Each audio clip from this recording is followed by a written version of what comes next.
नमस्कार। सुन लो यूपीएससी में आपका स्वागत है। आज है 4 जुलाई 2025। मार्गरेट शेर स्मिथ ने कहा था, public service must be more than doing a job efficiently and honestly.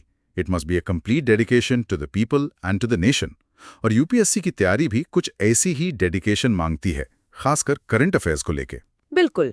और इसीलिए आज हम PIB, the Hindu, the Indian express और दूसरे जरूरी सोर्सेज से 4 जुलाई के अहम मुद्दों का विश्लेषण करेंगे। हाँ, ये चर्चा यूपीएससी जनरल स्टडीज पेपर 2 यानी governance, constitution, polity, social justice and IR और पेपर 3 यानी technology, economic development, biodiversity, environment, security and disaster management दोनों के लिए बहुत महत्वपूर्ण होने वाली है। जी, हमारा मकसद सिर्फ तथ्यों को दोहराना नहीं, बल्कि मुद्दों की गहराई में जाना, उनका विश्लेषण करना और उनके इम्प्लीकेशंस यानी परिणामों को समझना है।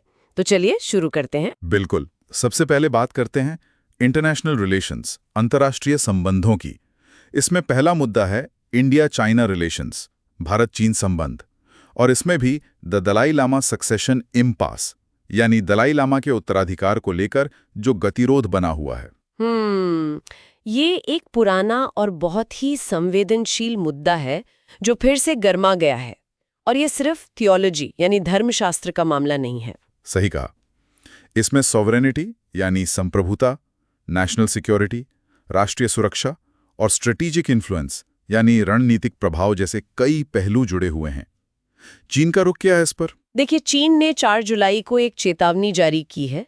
वो तिब्बत को अपना डोमेस्टिक अफेयर यानी घरेलू मामला मानता है और कहता है कि उत्तराधिकारी चुनने का एकमात्र अधिकार उसी के पास है। अच्छा, वो किस आधार पर ये दावा कर रहे हैं? वो किंग डायनेस्टी के समय की एक पद्धति का हवाला दे रहे हैं, गोल्डन अर्न पद्धति। गोल्डन अर्न मतलब वो एक तरह से एक धार्मिक संस्था पर पूरी तरह से अपना नियंत्रण चाहते हैं। और भारत का जवाब क्या रहा इस पर? हाँ, इस बार भारत ने काफी कड़ा और साफ जवाब दिया है। 3 जुलाई को केंद्रीय मंत्री किरेन रिजिजू, हाँ, उन्होंने साफ कहा कि उत्तराधिकार का फैसला स्वयं दलाई लामा और तिब्बती बौद्ध धर्म की जो स्थापित परंपराएं हैं उनके अनुसार ही होगा। अच्छा। और इसमें गैडन फोर्ड्रंग ट्रस्ट की भूमिका अहम होगी। गैडन फोर्ड्रंग ट्रस्ट, ये भारत की तरफ से पहली बार इतनी स्पष्ट प्रतिक्रिया आई है जो चीन के दावे को सीधी चुनौती देती है। Yes, but it's really interesting. ये तो काफी बड़ा बयान है। गैडन फोर्ड्रंग ट्रस्ट, नोट करने वाली बात है। और खुद दलाई लामा का क्या कहना है इस पर? दलाई लामा का रुख भी स्पष्ट है। उनका कहना है कि ये 600 साल पुरानी संस्था जारी रहेगी और गैडन फोर्ड्रंग ट्रस्ट ही इस प्रक्रिया को संभालेगा। जाहिर है वो चीन के किसी भी हस्तक्षेप को रोकना चाहते हैं। और इसमें एक डिप्लोमेटिक सिग्नलिंग यानी कूटनीतिक संकेत भी दिख रहा है ना? 2 केंद्रीय मंत्रियों का धर्मशाला जाना। बिल्कुल। किरेन रिजिजू और राजीव रंजन सिंह दोनों का 6 जुलाई को धर्मशाला में दलाई लामा के 90वें जन्मदिन समारोह में शामिल होना चीन की चिंताओं के बावजूद एक बहुत शक्तिशाली संकेत है। ये दिखाता है कि भारत दलाई लामा का सम्मान करता है। तो इसका एनालिसिस और इम्प्लीकेशंस क्या हैं? मतलब क्या ये भारत की तिब्बत नीति में कोई बदलाव है? देखिए, ऐसा लगता है। खासकर लद्दाख और अरुणाचल प्रदेश पर चीन की आक्रामकता को देखते हुए भारत शायद अब तिब्बत कार्ड को ज्यादा सक्रिय रूप से इस्तेमाल करना चाहता है। एक तरह से पारस्परिक दबाव, रेसिप्रोकल प्रेशर बनाने की कोशिश। ये तिब्बत के भविष्य और दुनिया भर में फैले तिब्बती डायस्पोरा के लिए एक जियोपॉलिटिकल कॉन्टेस्ट, एक भू राजनीतिक प्रतिस्पर्धा का रूप ले रहा है। चीन का लक्ष्य है एक प्रो बीजिंग उत्तराधिकारी स्थापित करना। और भारत का India US trade negotiations, Bharat America व्यापार वार्ता, यहाँ क्या चल रहा है? यहाँ मामला काफी गरमाया हुआ है। उच्च स्तरीय बातचीत चल रही है क्योंकि ट्रंप प्रशासन ने 9 जुलाई की डेडलाइन दी है। 9 जुलाई? अच्छा। अगर तब तक कोई समझौता नहीं होता तो अमेरिका 26% तक रेसिप्रोकल टैरिफ्स यानी पारस्परिक शुल्क लगा सकता है भारत के सामान पर। ओहो, 26%? तो मुख्य बाधा क्या है? Primary sticking point? मुख्य मुद्दा है अमेरिकी कृषि और डेयरी उत्पादों के लिए भारतीय बाजार में ज्यादा पहुंच, मार्केट एक्सेस। अमेरिका चाहता है कि भारत मक्का, सोयाबीन, फल, मेवे, सेब, डेयरी उत्पाद, पोल्ट्री, गेहूं, इथेनॉल, इन सब के लिए अपना बाजार और खोले। लेकिन भारत की भी तो अपनी कुछ रेड लाइंस, कुछ अटल सीमाएं होंगी। बिल्कुल। सबसे बड़ी चिंता है घरेलू कृषि क्षेत्र का संरक्षण। देखिए, भारत में लगभग 70 करोड़ लोग कृषि पर निर्भर है। 70 करोड़ पीपल। ये सिर्फ अर्थव्यवस्था का सवाल नहीं, उनकी आजीविका का सवाल है। सही बात है। और डेयरी सेक्टर का क्या? डेयरी सेक्टर में सांस्कृतिक और धार्मिक संवेदनशीलताएं भी जुड़ी हैं। खासकर अमरीकी पशुओं को दिए जाने वाले चारे, एनिमल फीड प्रैक्टिसेस को लेकर चिंताएं हैं। और फिर जेनेटिकली मॉडिफाइड जीएम फूड्स यानी आनुवांशिक रूप से संशोधित खाद्य पदार्थों का मुद्दा है। हाँ, भारत में जीएम फूड्स पर प्रतिबंध है और अमेरिकी मक्का और सोयाबीन का बड़ा हिस्सा तो जीएम ही होता है। एग्जैक्टली। तो ये भारत के लिए बहुत बड़ी रेड लाइंस हैं। So what does this all mean?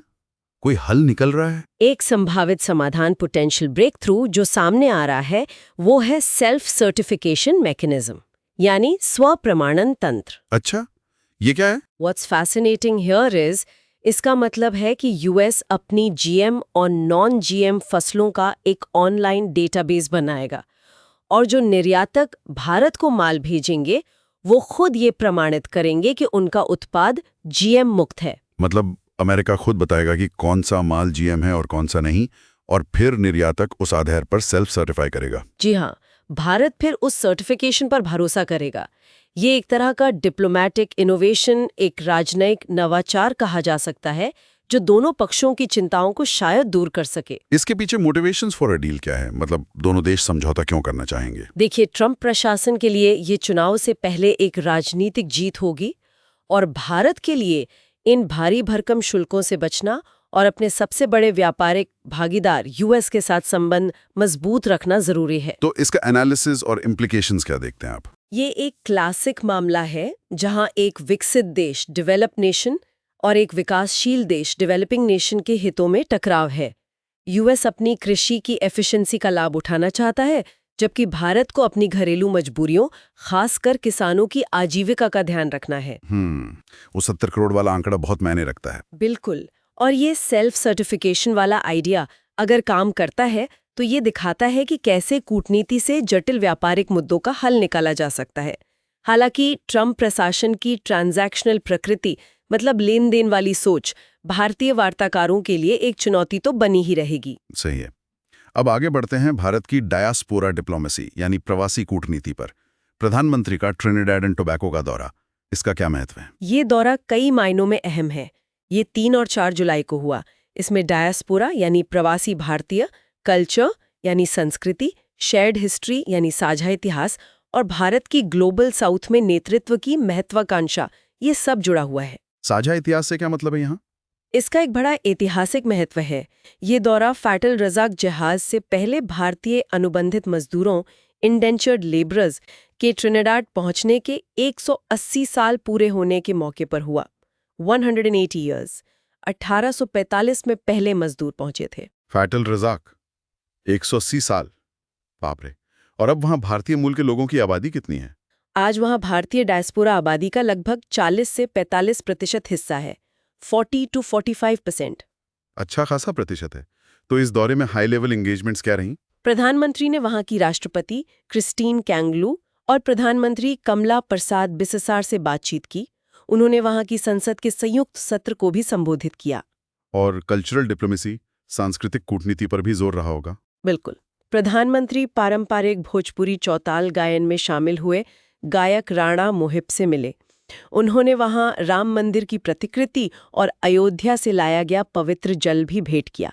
ये सब सांस्कृतिक जुड़ाव को दिखाता है। और सहयोग के कौन से नए क्षेत्र, एक्सपैंडिंग एरियाज ऑफ कोऑपरेशन उभर रहे हैं? फार्मा, स्वास्थ्य सेवा, नवीकरणीय ऊर्जा, डिजिटल पब्लिक इंफ्रास्ट्रक्चर यानी डीपीआई, कृषि और आपदा लचीलापन, डिजास्टर रेजिलियंस जैसे क्षेत्रों में सहयोग बढ़ाने पर बात हुई है। कुछ एमओयूज यानी समझौता ज्ञापनों पर हस्ताक्षर होने की भी उम्मीद है। तो इसका एनालिसिस और इम्प्लीकेशंस क्या हैं? ये दौरा भारत के लिए क्यों महत्वपूर्ण है? देखिए, ये भारत की सॉफ्ट पावर का बेहतरीन इस्तेमाल है। भारत का जो अनोखा लाभ है, लोगों के बीच का संबंध, पीपल टू पीपल बॉन्ड, खासकर डायस्पोरा के जरिए, वो चीन की बेल्ट एंड रोड इनिशिएटिव या चेकबुक डिप्लोमेसी के मुकाबले कहीं ज्यादा गहरा है। विदेश मंत्रालय MEA भी इस बात पर जोर देता है कि कैसे ये सांस्कृतिक जुड़ाव, गुडविल यानी सद्भावना पैदा करता है, जो आगे चलकर अंतर्राष्ट्रीय मंचों जैसे यूएन पर समर्थन में बदल सकता है। और ग्लोबल साउथ के नेता के रूप में भारत की स्थिति वो भी मजबूत होती है। भारत का विकास साझेदारी मॉडल, डेवलपमेंट पार्टनरशिप मॉडल जैसे डीपीआई या फार्मा में सहयोग चीन के मॉडल से अलग है, जिस पर अक्सर डेट ट्रैप्स यानी कर्ज के जाल में फंसाने के आरोप लगते हैं। हाँ, ये गिरमिटिया मजदूरों की कहानी, उनकी यात्रा, उनका संघर्ष और आज उनकी सफलता, ये सब मिलकर एक बहुत शक्तिशाली नैरेटिव बनता है। बिल्कुल। और ये नैरेटिव भारत के यूएनएससी में स्थायी सीट के दावे को भी मजबूती देता है। चलिए अब रुख करते हैं जीएस पेपर 2 के अगले सेक्शन का, पॉलिटी एंड गवर्नेंस यानी राज व्यवस्था और शासन। इसमें पहली खबर है मोटर व्हीकल एग्रीगेटर गाइडलाइंस 2025 के बारे में। जी, ये ministry of road transport and highways ने जारी किए हैं। ये 2020 के नियमों में संशोधन है। इनका मुख्य उद्देश्य है ओला, उबर जैसी राइड हेलिंग इंडस्ट्री के लिए एक यूनिफॉर्म, ट्रांसपेरेंट और अकाउंटेबल इकोसिस्टम यानी एक समान, पारदर्शी और जवाबदेह व्यवस्था बनाना। अच्छा, तो 2020 के नियमों के मुकाबले इसमें की प्रोविजंस, मुख्य प्रावधान क्या हैं? क्या नया है? कई महत्वपूर्ण बदलाव हैं। सबसे पहले ड्राइवर वेलफेयर यानी ड्राइवरों का कल्याण। अब अगर ड्राइवर अपनी गाड़ी इस्तेमाल कर रहा है तो उसे किराए का कम से कम 80% 80% हिस्सा मिलेगा, और अगर गाड़ी एग्रीगेटर की है तो 60% 60%। 80% और 60%, ये तो काफी बड़ा बदलाव है। और बीमा? हाँ, अनिवार्य बीमा का प्रावधान है। ड्राइवर्स के लिए 5 लाख रुपए का स्वास्थ्य बीमा, 5 लाख रुपीस हेल्थ इंश्योरेंस और 10 लाख रुपए का term life insurance, 10 lakh rupees term life insurance. ये भी महत्वपूर्ण है। और पैसेंजर सेफ्टी, यात्रियों की सुरक्षा के लिए? यात्रियों की सुरक्षा के लिए गाड़ियों में vehicle location tracking device VLTD और पैनिक बटन लगाना अनिवार्य होगा, जो सीधे कंट्रोल रूम और अधिकारियों से जुड़ा होगा। साथ ही यात्रियों के लिए भी 5 लाख का अनिवार्य यात्रा बीमा, 5 lakh rupees compulsory trip insurance होगा। ठीक है। और किराए को लेकर जो मनमानी की शिकायतें आती थीं, उसका क्या? Fair regulation? उस पर भी लगाम लगाई गई है। सर्ज प्राइसिंग यानी मांग बढ़ने पर किराया बढ़ाना अब बेस फेयर यानी मूल किराए के 2 गुने 2x से ज्यादा नहीं हो सकता, और किराया मूल किराए के आधे 0.5x से कम भी नहीं किया जा सकता। 2x और 0.5x की सीमा। और कैंसिलेशन पेनल्टी, कई बार ड्राइवर्स या यात्री ट्रिप कैंसिल कर देते हैं। हाँ, अब ड्राइवर या यात्री जो भी ट्रिप कैंसिल करेगा उस पर किराए का 10% जुर्माना लगेगा, जिसकी अधिकतम सीमा 100 रुपीस होगी। 10% या 100 रुपीस, जो भी कम हो। अच्छा, और बाइक टैक्सीज का क्या स्टेटस है? रैपिडो जैसी सर्विसेज के लिए ये अहम है। इन गाइडलाइंस में निजी मोटरसाइकिलों को बाइक टैक्सी के रूप में इस्तेमाल करने का कानूनी रास्ता साफ किया गया है। हालांकि इस पर अंतिम फैसला राज्यों को लेना होगा, क्योंकि ट्रांसपोर्ट राज्य सूची का विषय है। और इलेक्ट्रिक व्हीकल्स को लेकर? गाइडलाइंस राज्यों को ये अधिकार देती हैं कि वो एग्रीगेटर्स के लिए अनिवार्य EV एडॉप्शन लक्ष्य निर्धारित कर सकते हैं, ताकि इलेक्ट्रिक वाहनों को बढ़ावा मिले। तो अगर हम 2020 के नियमों से तुलना करें, कंपैरेटिव एनालिसिस करें, तो मुख्य बदलाव driver share, surge cap, bike taxi, बीमा और EVs में है। Here's where it gets really interesting. ये गिग इकोनॉमी के लिए एक तरह का de facto social security code, वास्तविक सामाजिक सुरक्षा संहिता जैसा लग रहा है। हाँ, कह सकते हैं। ये निश्चित रूप से एग्रीगेटर कंपनियों और ड्राइवरों के बीच जो शक्ति का असंतुलन, पावर इम्बैलेंस है, उसे ठीक करने का एक प्रयास है। ये सरकार के कोड ऑन सोशल सिक्योरिटी 2020 के अनुरूप भी है। लेकिन आपने फेडरलिज्म चैलेंज, संघीय चुनौती की बात की। ट्रांसपोर्ट राज्य सूची का विषय है, तो क्या राज्य इन नियमों को आसानी से अपना लेंगे, खासकर बाइक टैक्सी जैसे मुद्दों पर? यही सबसे बड़ा सवाल है। इन नियमों को जमीन पर उतारने के लिए राज्यों का सहयोग बहुत जरूरी होगा। अभी ये देखना बाकी है कि राज्य इन्हें कितनी जल्दी और किस रूप में अपनाते हैं। इससे एक फ्रैगमेंटेड रेगुलेटरी लैंडस्केप यानी खंडित नियामक परिदृश्य बनने की संभावना भी है, जहां अलग-अलग राज्यों में अलग-अलग नियम हो, और ये जो 3 महीने की समय सीमा दी गई है राज्यों को, वो भी एडवाइजरी यानी सलाहकारी प्रकृति की है। तो मतलब इम्प्लीमेंटेशन एक बड़ी चुनौती रहेगी। चलिए अब गवर्नेंस में ही अगले मुद्दे पर आते हैं।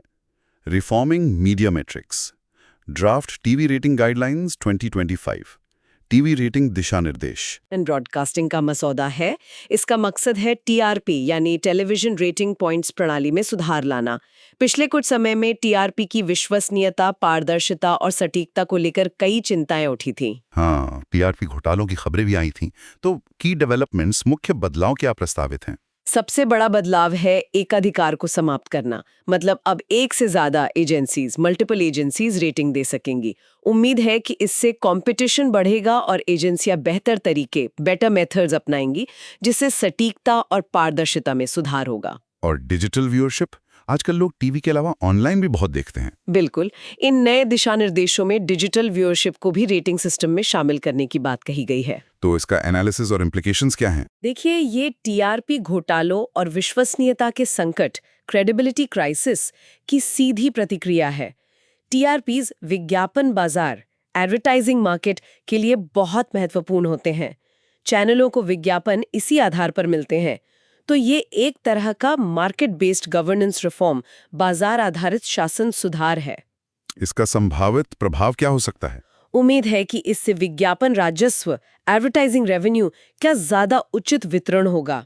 जिन चैनलों के दर्शक वास्तव में ज्यादा हैं, उन्हें उनका हक मिलेगा। इससे शायद गुणवत्ता वाली सामग्री, क्वालिटी कंटेंट को भी बढ़ावा मिले, क्योंकि चैनल फिर सिर्फ टीआरपी की अंधी दौड़ में शामिल नहीं होंगे। कुल मिलाकर ये मीडिया इकोसिस्टम को मजबूत करने की एक कोशिश है। हाँ, टीआरपी को हम एक तरह से चैनलों के लिए परीक्षा के अंकों जैसा समझ सकते हैं, जिनके आधार पर उन्हें विज्ञापन मिलते हैं। अगर अंक देने की प्रक्रिया ही ठीक नहीं होगी तो पूरा सिस्टम गड़बड़ा जाएगा। बिल्कुल सही कहा आपने। अब आते हैं जीएस पेपर 2 के तीसरे हिस्से पर, सोशल जस्टिस यानी सामाजिक न्याय। इसमें एक खबर है सबरंग क्लिनिक के फिर से खुलने की, इंश्योरिंग डिग्निटी एंड हेल्थ। जी, ये LGBTQI+ समुदाय के अधिकारों और उनके लिए स्वास्थ्य सेवाओं के लिहाज से एक बहुत ही महत्वपूर्ण और सकारात्मक विकास है।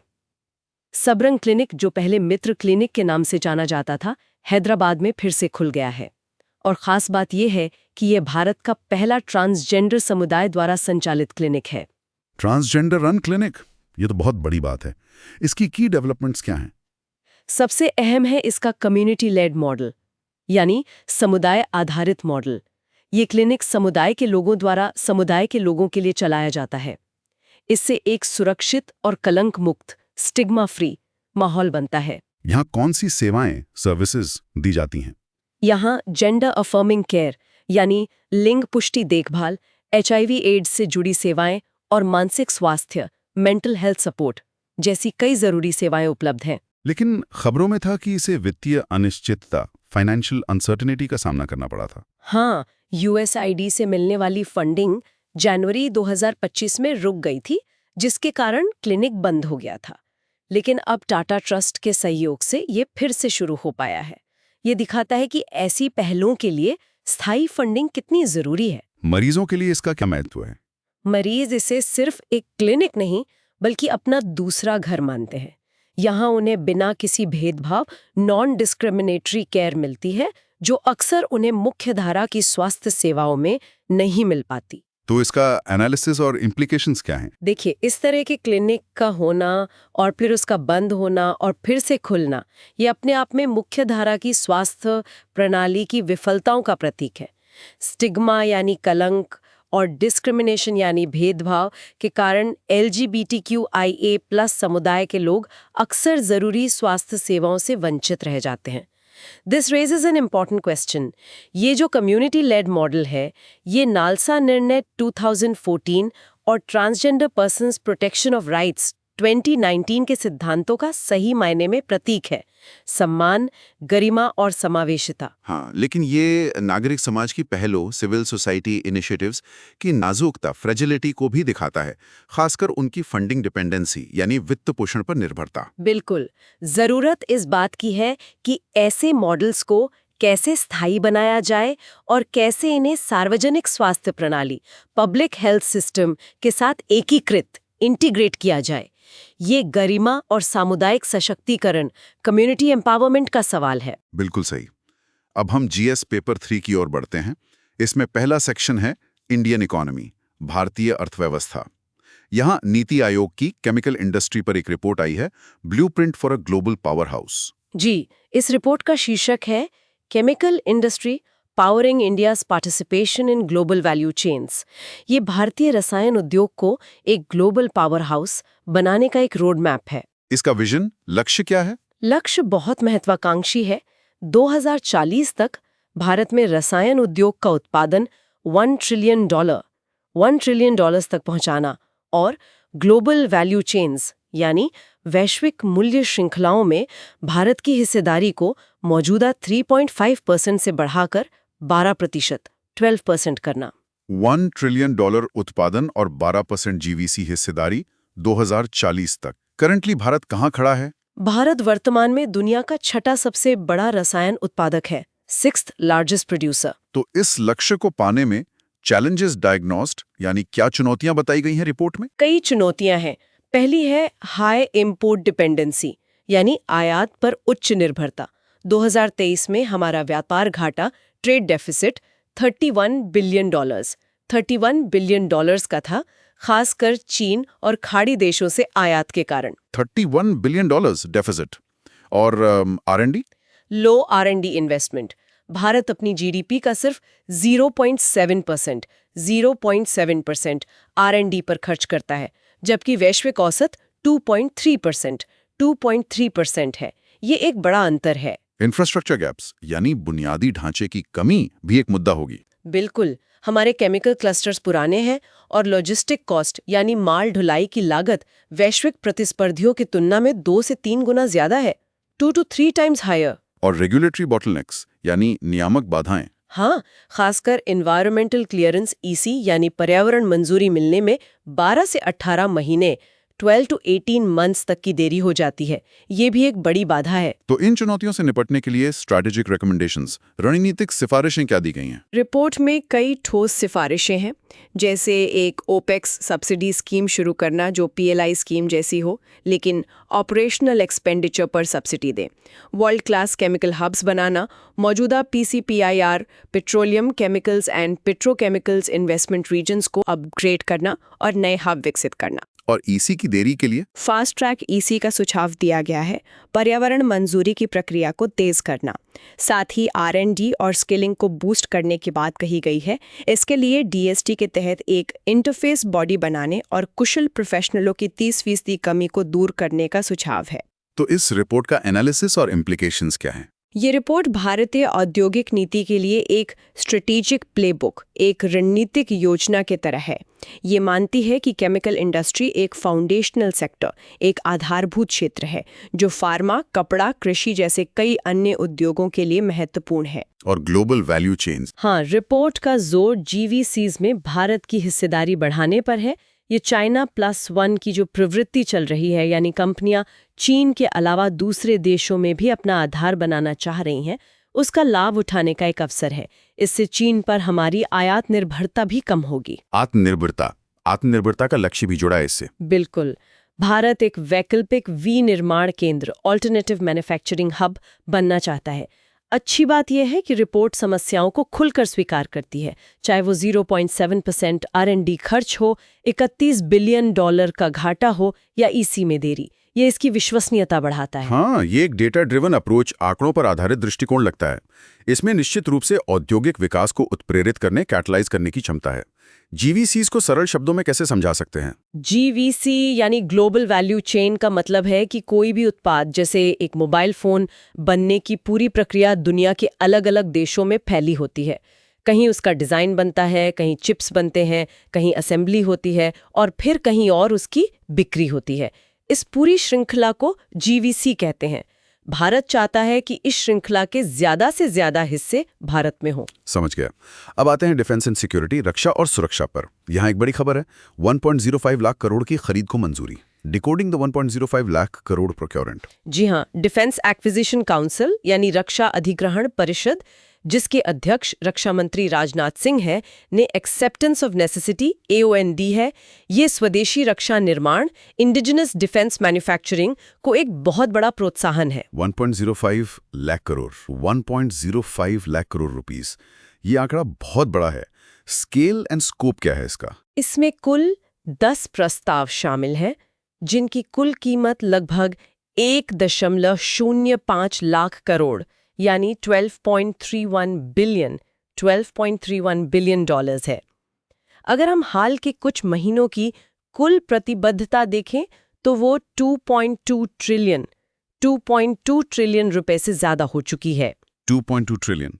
और इसमें खास बात है बाय इंडियन मैंडेट। ये क्या है? बाय इंडियन का मतलब है indigenously designed, developed and manufactured. ये डिफेंस एक्विजिशन प्रोसीजर DAP में सर्वोच्च प्राथमिकता वाली श्रेणी है, हाईएस्ट प्रायोरिटी कैटेगरी। अच्छा, तो IDDM का मतलब क्या हुआ? इसका मतलब है कि जो भी सिस्टम खरीदा जाएगा उसका डिजाइन, विकास और निर्माण तीनों भारत में ही होने चाहिए। साथ ही लागत के आधार पर कम से कम 50% स्वदेशी सामग्री, इंडिजीनियस कंटेंट होनी चाहिए। ये खरीद पूरी तरह से भारतीय उद्योग के लिए आरक्षित है, बाय इंडियन IDDM। 50% स्वदेशी सामग्री और डिजाइन भी भारतीय। तो कौन-कौन से की सिस्टम्स खरीदे जा रहे हैं? इसमें तीनों सेनाओं के लिए सिस्टम्स हैं। आर्मी यानी सेना के लिए इलेक्ट्रॉनिक वॉरफेयर सिस्टम्स, इलेक्ट्रॉनिक युद्ध प्रणाली, quick reaction surface to air missiles QRSAM और आर्मर्ड रिकवरी व्हीकल्स ARV शामिल हैं। QRSAM और EW सिस्टम्स आजकल के युद्धों को देखते हुए ये बहुत जरूरी हैं। और नेवी, नौसेना के लिए? नेवी के लिए मोड माइंस यानी लंगर वाली खदानें, माइन काउंटर मेजर वेसल्स यानी mine counter measure vessel, submersible autonomous vessels जिन्हें पानी के नीचे चलने वाले ड्रोन कह सकते हैं, और सुपर रैपिड गन माउंट्स खरीदे जाएंगे। MCMVs और सबमर्सिबल वेसल्स भी हिंद महासागर में बढ़ती चुनौतियों को देखते हुए महत्वपूर्ण है। और ट्राई सर्विसेज के लिए? तीनों सेनाओं के लिए एक integrated common inventory management system विकसित किया जाएगा। अगर हम इनमें से कुछ प्रमुख खरीदों और उनके सामरिक महत्व को देखें, QRSM सीमाओं पर हवाई खतरों से निपटने के लिए, MCMV समुद्री रास्तों को सुरक्षित रखने के लिए, सबमर्सिबल वेसल्स निगरानी और खुफिया जानकारी जुटाने के लिए, EW सूट्स दुश्मन के संचार और राडार को जाम करने के लिए, और ARV खराब हुए टैंकों को रिकवर करने के लिए। ये सब बहुत जरूरी क्षमताएं हैं। बिल्कुल। If we connect this to the bigger picture, इस खरीद का एनालिसिस और implications ये हैं कि ये घरेलू रक्षा उद्योग के लिए एक बहुत शक्तिशाली डिमांड साइड स्टिम्युलस यानी मांग पक्ष प्रोत्साहन है। इससे प्राइवेट सेक्टर को भी बढ़ावा मिलेगा। हाँ, ये निजी क्षेत्र की हिचकिचाहट को दूर करेगा क्योंकि उन्हें गारंटीड रेवेन्यू का आश्वासन मिलेगा। L&T, टाटा जैसी बड़ी कंपनियों और हजारों MSMEs, लगभग 16,000 से ज्यादा, के लिए ये एक स्पष्ट संकेत है। तो ये नीति पारंपरिक DPSU से आगे बढ़कर एक मजबूत रक्षा औद्योगिक आधार बनाने की दिशा में है। जी हाँ, और साथ ही ये हमारी सेनाओं के महत्वपूर्ण क्षमता अंतरालों, क्रिटिकल कैपेबिलिटी गैप्स को भी भरेगा, खासकर चीन और पाकिस्तान से मिल रही चुनौतियों को देखते हुए। QRSAM सीमा संकट के समय काम आएंगे। नौसेना की संपत्ति इंडियन ओशियन रीजन IOR में चीनी पनडुब्बियों की मौजूदगी का मुकाबला करने में मदद करेगी, और EW सिस्टम्स आधुनिक संघर्षों से मिले सबक के आधार पर जरूरी हैं। ये दिखाता है कि कैसे पूंजीगत व्यय, कैपिटल एक्सपेंडिचर को रणनीतिक सैन्य आवश्यकताओं, स्ट्रेटेजिक मिलिट्री रिक्वायरमेंट्स के साथ अलाइन किया जा रहा है। IDDM को सरल भाषा में कहें तो ये मेक इन इंडिया का रक्षा क्षेत्र में सबसे मजबूत रूप है। डिजाइन भी यहीं, विकास भी यहीं और निर्माण भी यहीं। बिल्कुल, आत्मनिर्भरता का सही अर्थ यही है। अब आते हैं एनवायरनमेंट एंड इकोलॉजी यानी पर्यावरण और पारिस्थितिकी पर। यहाँ एक नया फ्रेमवर्क आया है, the reclaim framework, a just transition for mining. इसे कोयला मंत्रालय, मिनिस्ट्री ऑफ कोल, ने 4 जुलाई को लॉन्च किया है। रिक्लेम का पूरा नाम है revitalising ecosystems and communities through local actions for inclusive mine closure. काफी लंबा नाम है।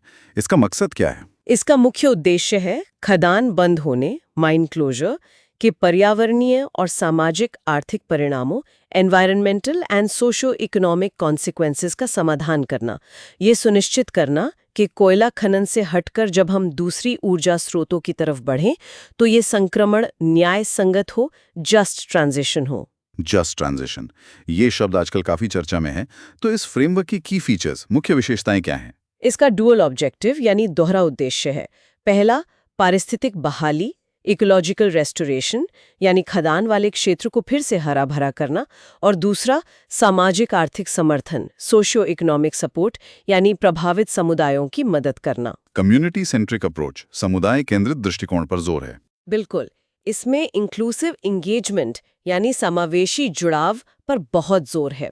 महिलाओं, कमजोर समूहों और पंचायती राज इंस्टीट्यूशंस यानी पंचायती राज संस्थाओं को साथ लेकर चलने की बात कही गई है। और ये कोलैबोरेटिव डेवलपमेंट है। हाँ, इसे कोयला नियंत्रक संगठन, कोल कंट्रोलर्स ऑर्गेनाइजेशन और हार्टफुलनेस इंस्टीट्यूट मिलकर विकसित कर रहे हैं। तो इसका एनालिसिस और इम्प्लीकेशंस क्या है? ये क्यों महत्वपूर्ण है? देखिए, ये शायद भारत की पहली ठोस नीति पहलों में से एक है जो जस्ट ट्रांजिशन के सिद्धांत को लागू करने की कोशिश कर रही है। जस्ट ट्रांजिशन आजकल जलवायु कार्यवाही, क्लाइमेट एक्शन की चर्चाओं का एक केंद्रीय सिद्धांत बन गया है। खासकर उन क्षेत्रों के लिए जहां कोयला खनन कम हो रहा है। हाँ, झारखंड, छत्तीसगढ़, ओडिशा, पश्चिम बंगाल जैसे राज्यों के लिए ये बहुत महत्वपूर्ण है।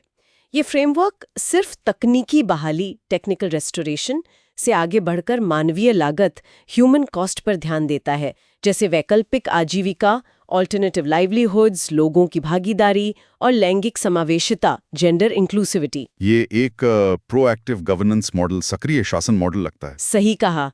इसका उद्देश्य है सामाजिक संघर्ष और आर्थिक तबाही को रोकना, जैसा कि हमने दुनिया के कई हिस्सों जैसे यूएस के रस्ट बेल्ट में देखा है, जहां उद्योग बंद होने के बाद समुदायों को भारी परेशानी झेलनी पड़ी।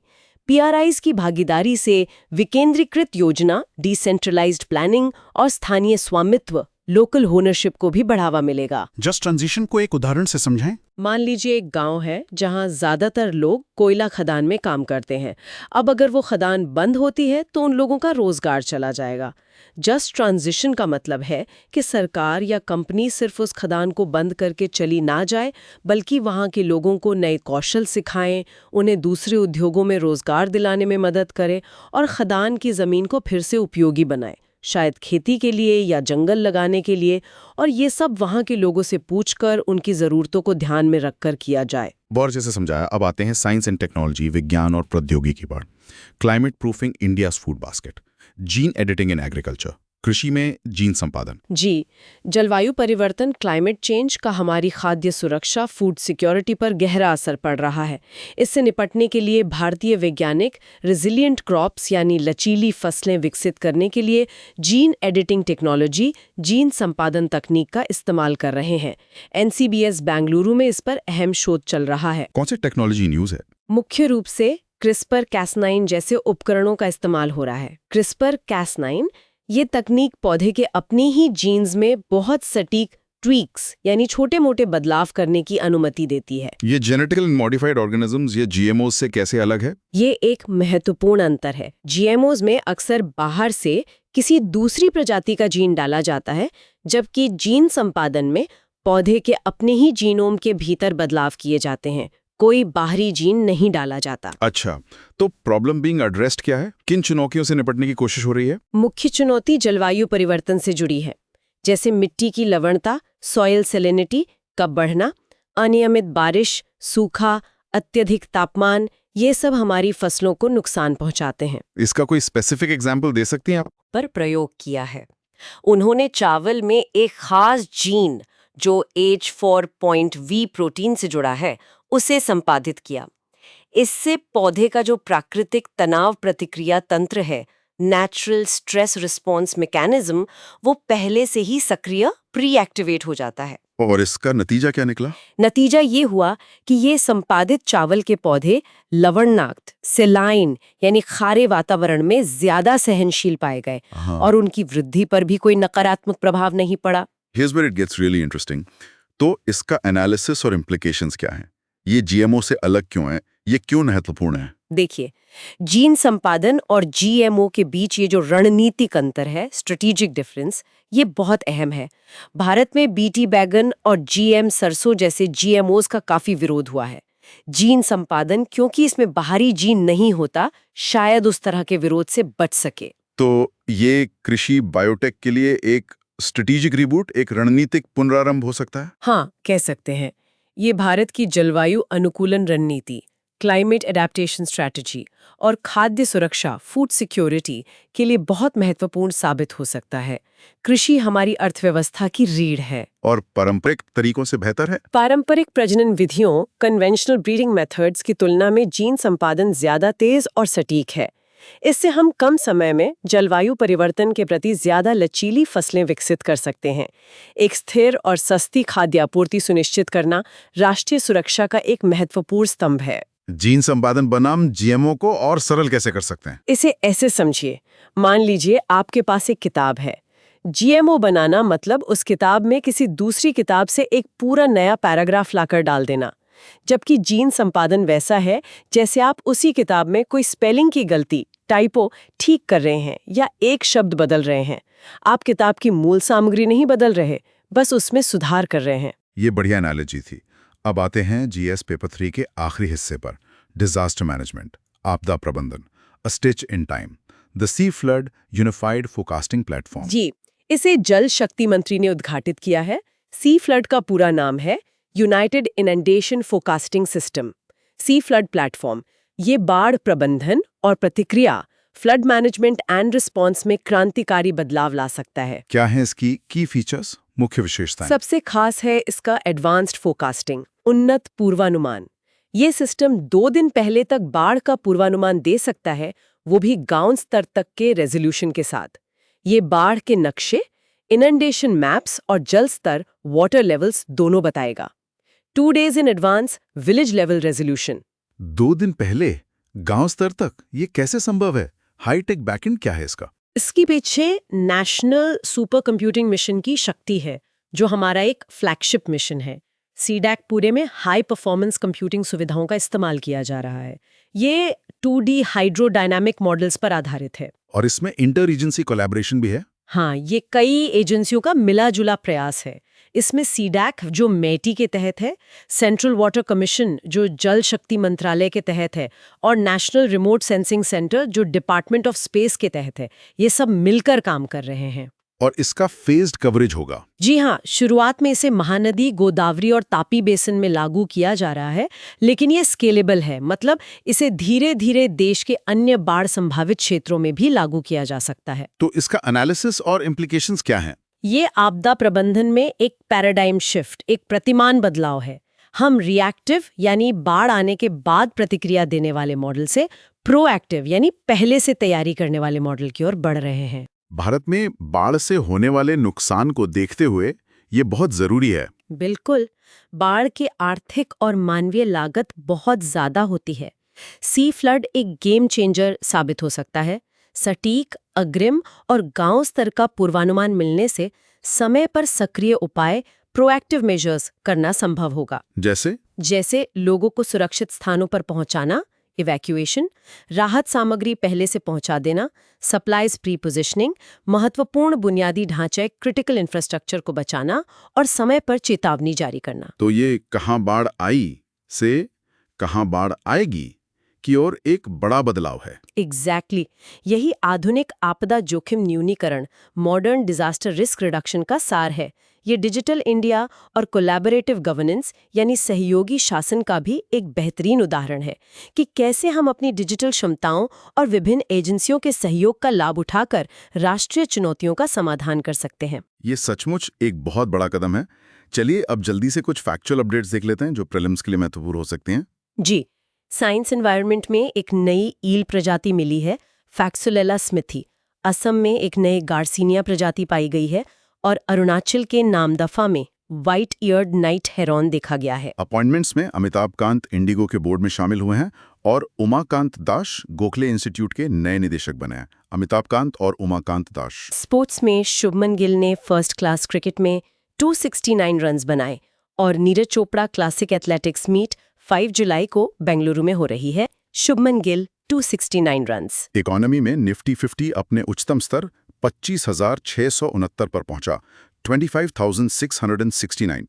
और नीति आयोग की एजिंग रिपोर्ट आई है जिसके अनुसार 2050 तक भारत की 20% आबादी 60 साल से ऊपर होगी और पार्किंसंस के मामलों में 168% और डिमेंशिया में 200% की वृद्धि का अनुमान है। इंटरनेशनल खबरों में इंडोनेशिया में एक फेरी हादसा हुआ है।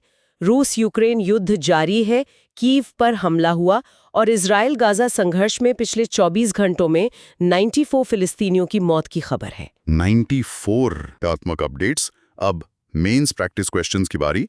मैं 5 प्रश्न पढ़ रहा हूं जो आज की चर्चा पर आधारित हैं। श्रोता इन पर लिखने का अभ्यास कर सकते हैं। 1. दलाई लामा उत्तराधिकार विवाद में भारत के हालिया मुखर रुख के भू राजनीतिक निहितार्थों का विश्लेषण करें। यह भारत की तिब्बत नीति में किस प्रकार बदलाव का संकेत देता है? 2. भारत अमेरिका व्यापार वार्ता में कृषि और डेयरी क्षेत्रों से संबंधित प्रमुख बाधाओं पर चर्चा करें। प्रस्तावित स्वप्रमाणन तंत्र इन बाधाओं को दूर करने में कितना प्रभावी हो सकता है? 3. मोटर वाहन एग्रीगेटर दिशानिर्देश 2025 भारत में गिग इकोनॉमी के नियमन में किस हद तक एक महत्वपूर्ण कदम है? इसके कार्यान्वयन में प्रमुख संघीय चुनौतियों का आलोचनात्मक मूल्यांकन करें। 4. जस्ट ट्रांजिशन क्या है? कोयला मंत्रालय द्वारा शुरू किए गए RE-क्लेम फ्रेमवर्क के संदर्भ में भारत में खदान बंद होने के पर्यावरणीय और सामाजिक आर्थिक परिणामों को संबोधित करने में इसकी क्षमता और सीमाओं का परीक्षण करें। 5. खाद्य सुरक्षा सुनिश्चित करने और जलवायु परिवर्तन के अनुकूलन में जीन संपादन तकनीक की क्षमता पर चर्चा करें। GMOs की तुलना में इसके वियनामक और सामाजिक स्वीकृति संबंधी लाभ और चुनौतियां क्या हैं? ये बहुत अच्छे प्रश्न हैं जो आज की चर्चा के मुख्य बिंदुओं को कवर करते हैं। बिल्कुल। तो अब आज की चर्चा की की टेकअवेज, मुख्य बातें क्या रहीं? देखिए, अगर हम बुलेट पॉइंट्स में देखें तो पहला, दलाई लामा उत्तराधिकार पर भारत का बदलावा ज्यादा मुखर रुख जो चीन के प्रति एक रणनीतिक संकेत है। दूसरा, भारत अमेरिका व्यापार वार्ता की जटिलताएं, खासकर कृषि रेड लाइंस और स्वप्रमाणन जैसा संभावित अभिनव समाधान। अच्छा। तीसरा, नए मोटर वाहन एग्रीगेटर दिशा निर्देशों का महत्व जो गिग इकोनॉमी के लिए एक तरह की सामाजिक सुरक्षा और नियमन का प्रयास है, हालांकि संघीय चुनौतियां बनी हुई हैं। चौथा, नीति आयोग की रसायन क्षेत्र के लिए महत्वाकांक्षी योजना 1 ट्रिलियन लक्ष्य। और रक्षा खरीद रुपए 1.05 लाख करोड़ में आत्मनिर्भरता पर जबरदस्त जोर, खासकर IDDM के माध्यम से। पांचवां, जस्ट ट्रांजिशन को जमीन पर उतारने के लिए रीक्लेम फ्रेमवर्क का लॉन्च जो सिर्फ पर्यावरण नहीं बल्कि सामाजिक न्याय पर भी केंद्रित है। छठा, खाद्य सुरक्षा के लिए जीन संपादन जैसी कटिंग एज तकनीक की क्षमता जो GMO विवादों से बचते हुए जलवायु परिवर्तन का मुकाबला करने में मदद कर सकती है। और सातवां, सी फ्लड प्लेटफॉर्म जो आपदा प्रबंधन को रिएक्टिव से प्रोएक्टिव बनाने की दिशा में एक बड़ा तकनीकी कदम है, गांव स्तर तक सटीक पूर्वानुमान के साथ। बहुत बढ़िया सारांश। ये सभी मुद्दे दिखाते हैं कि भारत कैसे बहुआयामी चुनौतियों का सामना कर रहा है और उनके समाधान के लिए कूटनीतिक, आर्थिक, नियामक और तकनीकी सभी स्तरों पर प्रयास कर रहा है। बिल्कुल, और ये सब आपस में जुड़े हुए भी हैं। जैसे व्यापार वार्ता का असर किसानों पर पड़ता है, रक्षा खरीद का असर अर्थव्यवस्था और तकनीक पर, और पर्यावरण नीतियां सामाजिक न्याय से जुड़ी हैं। सही कहा। तो आज के लिए बस इतना ही। सूचित रहना, इन्फॉर्म्ड रहना बहुत जरूरी है। जैसा कि हमने शुरुआत में कहा था, public service requires dedication. UPSC की तैयारी भी वही डेडिकेशन मांगती है। अगर आपको कोई बिंदु समझने में मुश्किल हुई हो तो इस चर्चा को दोबारा सुनने पर विचार करें। हाँ, और ये विस्तृत विश्लेषण न केवल आपकी UPSC तैयारी, खासकर GS पेपर 2 और 3 को व्यापक रूप से कवर करने में मदद करेगा, बल्कि दुनिया भर में क्या हो रहा है इसकी एक बेहतर समझ विकसित करने में भी सहायक होगा, जो जीवन में हमेशा काम आती है। तो अगर आपको ये चर्चा उपयोगी लगी हो तो इसे लाइक करें, अपने दोस्तों और साथी एस्पिरेंट्स के साथ शेयर करें और अपने विचार नीचे कमेंट सेक्शन में जरूर बताएं। और हाँ, हमारे YouTube चैनल सुन लो UPSC को सब्सक्राइब करना न भूलें ताकि आप कोई भी जरूरी विश्लेषण मिस न करें। और अगर आपको हमारा काम पसंद आता है और आप हमें सपोर्ट करना चाहते हैं ताकि हम ये चैनल लंबे समय तक चला सकें, तो आप सुपर थैंक्स का इस्तेमाल भी कर सकते हैं। आपका सहयोग हमें बेहतर सामग्री लाने के लिए प्रेरित करता है। कल फिर मिलेंगे एक नए दिन के जरूरी करंट अफेयर्स के विश्लेषण के साथ। तब तक के लिए पढ़ते रहिए, सीखते रहिए। नमस्कार। नमस्कार।